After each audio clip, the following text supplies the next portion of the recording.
এই যে আজকে মহারাজকে একটু বাইরে বের করা হয়েছিল, তো রাস্তায় নিয়ে যাওয়া হয় নাই। রাস্তাতে প্রচণ্ড গাড়ি রয়েছে, এখন এই যে মাঠ থেকে ধান উঠছে, তো অনেক মানে ট্রাক্টর রয়েছে ধান বোঝায়, তো যার জন্য নিয়ে যায় না ছেলে। তো আমি বললাম একটু মাঠ দিয়ে নিয়ে যা, কদিন বেশ প্রায় এক সপ্তাহ মতন ছেলে স্কুল থাকার জন্য ওকে কিন্তু বাইরে বের করা হয়নি।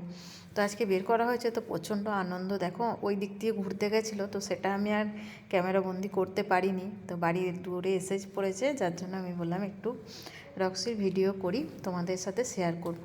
তো দেখো বন্ধুরা, বাইরে বেরিয়ে কিন্তু কত আনন্দ পাচ্ছে। বন্দি থাকলে মানুষের যেরকম স্বাধীনতা না পেলে মানুষের যেরকম কষ্ট হয়, তেমন ওদেরও। তো যাই হোক, সেই অনুভবটা আমি করতে পারি, আমার ভালো লাগে না, যার জন্য বার করতে চাই। বা ওকে তো আমি কোনো সময় বাড়িতে বেঁধে রাখি না, তো কিন্তু আর পোষায় নাই, বলছে এখনও আর বাইরে নিয়ে যেতে। তো যাই হোক, আজকে আর হবে না, অনেকটাই বেলা হয়ে গেছে, ছেলের আবার পড়া আছে। তো যাই হোক, এই দেখো আবার ওইদিকে দেখাচ্ছে দাদাকে, বলছে যেতে। তো আমার রক্সির জল তেষ্টাও পেয়েছে, এই যে ছুটে যাচ্ছে জল খেতে বেটা আমার। তো যাই হোক, কালকে আবার বের করব, তো তোমাদের সাথে আবার শেয়ার করব।